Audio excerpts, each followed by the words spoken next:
गुजरात का कसाई अभी जिंदा है। गुज़िश्ता दिनों बिलावल भुट्टो के यही वो लफ्ज़ थे जिस पर हिंदुस्तानी मीडिया और बीजेपी के ट्रोल्स ने वावेला मचाया हुआ था। लेकिन जनाब कल जिसे पाकिस्तानी प्रोपेगेंडा और महज इल्ज़ाम करार दे रहे थे ना, आज ये बात बरतानवी नशरियाती इदारे ने जरा दूसरे पैराए में बयान कर दी है।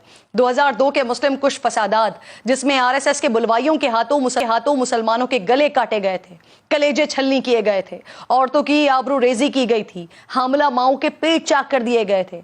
इंसानी हुकूक की तंजीमों के मुताबिक 2 लाख से जायद मकान नजर आतिश और लाखों मुसलमानों को नकल मकानी पर मजबूर किया गया था। और इस सबके पीछे उस वक्त के वजीर आला और आज के वजीर आजम दरिंदा मोदी का किरदार रहा है।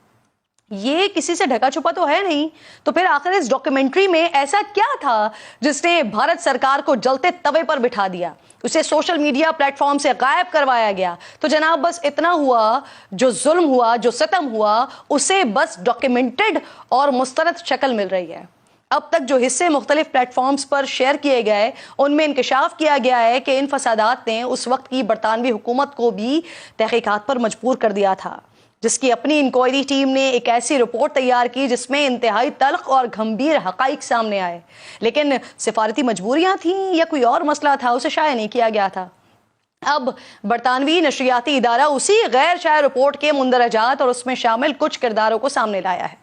अहम बात यह है कि उस वक्त के बरतानवी वजीर खारजा जैक स्ट्रॉजन की हिदायत पर यह तहकीकात हुई और एक साबिक सिफारतकार की गुफ्तगू भी इसमें शामिल है, जो बता रहे हैं कि यह सब एक सोचा समझा मंसूबा था जिसमें वजीर आला दरिंदा मोदी को बराह रास्त कसूरवार ठहराया गया और बताया गया कि किस तरह हिंदू इंतहा पसंदों को मोटिवेट किया गया था, उन्हें सजाएं ना होने की यकीन दहानियां करवाई गई थी और पुलिस को अपना काम करने से रोका गया था। मकसद मुसलमानों की नस्ल कुशी और उन्हें नकल मकानी पर मजबूर करना था। डॉक्यूमेंट्री के मुताबिक सिर्फ बरतानवी हुकूमत ही नहीं, यूरोपीय यूनियन की जानिब से भी इस मामले की इंक्वायरी हुई तो ये इंकशाफ हुआ कि दरिंदा मोदी सरकार जरा भी इसमें बराह रास्त मुलव्विस थे और पुलिस ऑफिसर्स को बाकायदा अहकाम दिए गए थे कि वो बुलवाइयों को रोकने की कोशिश हरगिज ना करें।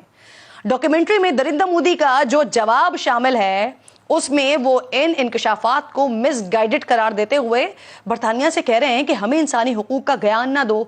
दुरुस्त का दरिंदा मोदी जी, ज्ञान तो इंसानों के लिए होता है, दरिंदों के लिए तो चिरी हुई फटी हुई लाशें ही होती हैं जिन पर वो अपनी राजधानी बना सकें।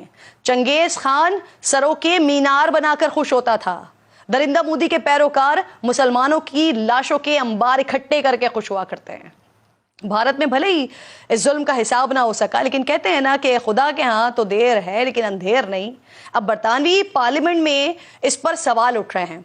भारतीय निजात वजीर आजम से जब इस रिपोर्ट पर मौक़िफ़ लिया गया तो उनका जवाब भी जरा सुनिए उन्होंने क्या कहा।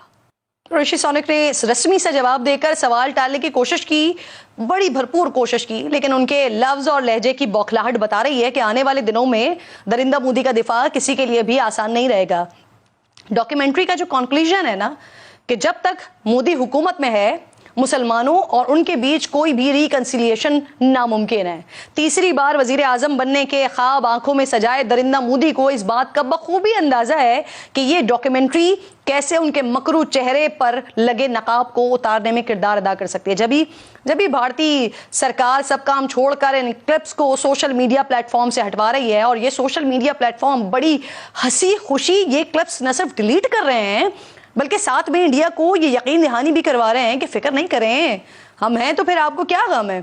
इससे सिर्फ दरिंदा मोदी की बौखलाहट ही नहीं, मगरब और सोशल मीडिया साइट्स का दोहरा मयार भी तो सामने आ रहा है ना, जो गुस्सा खाना खाके और कुरान और इस्लाम के खिलाफ तौहीन आमेज मवाद हटाने की शिकायत को तो आज़ादी इजहार का जवाज देकर रद्द कर देते हैं, लेकिन दरिंदा मोदी के हवाले से अपने ही डिक्लेयर्ड हकाइक बड़ी तेजी से हज़फ किए जा रहे हैं। हाल ही में नाज़रीन एक बदतरीन मिसाल स्वीडन की है, जहां इंतहा पसंद स्ट्रमकर्स पार्टी के रॉसमोस नामी मलून शख्स को तुर्क सिफारत खाने के बाहर एहतजाज की इजाज़त दी गई और वो दिन की रोशनी में सिक्योरिटी की मौजूदगी में कुरान पाक नजर आतिश करता है। स्वीडन में गुज़िश्ता 3 सालों में ये इसी नौयत का दूसरा बड़ा वाक़या है, लेकिन इस वक्त सोशल मीडिया प्लेटफॉर्म्स को 2 अरब मुसलमानों की दिल आज़ारी का ख्याल नहीं आ रहा है। यूट्यूब, फेसबुक, ट्विटर, सब तरफ ये वीडियोस मौजूद हैं بلکہ اسے باقاعدہ پروموٹ بھی کیا جا رہا ہے. سوال یہ پیدا ہوتا ہے کہ انڈیا کے صرف 37% ووٹ حاصل کرنے والے درندہ مودی سے متعلق اتنی حساسیت، لیکن کمزور سے کمزور مسلمان کے دل پر چھریاں چلانے والے اس عمل پر کوئی بندش نہیں. کیسے دوغلا پن نہیں کہتے ہیں، منافقت نہیں کہتے ہیں، یا تجارت متاثر خوف نہیں کہتے ہیں جس نے انصاف پسندوں کو بھی اندھا کر کے رکھا ہوا ہے. یقیناً اس کا بھی انصاف ہوگا. جس طرح 20 سال بعد مغرب کے انصاف پسند درندہ مودی کے جرائم کا پردہ چاک کرنے پر مجبور ہوئے ہیں نا، اسی طرح دوغلے پن کی یہ کہانیاں بھی انشاءاللہ ضرور سامنے آئیں گی.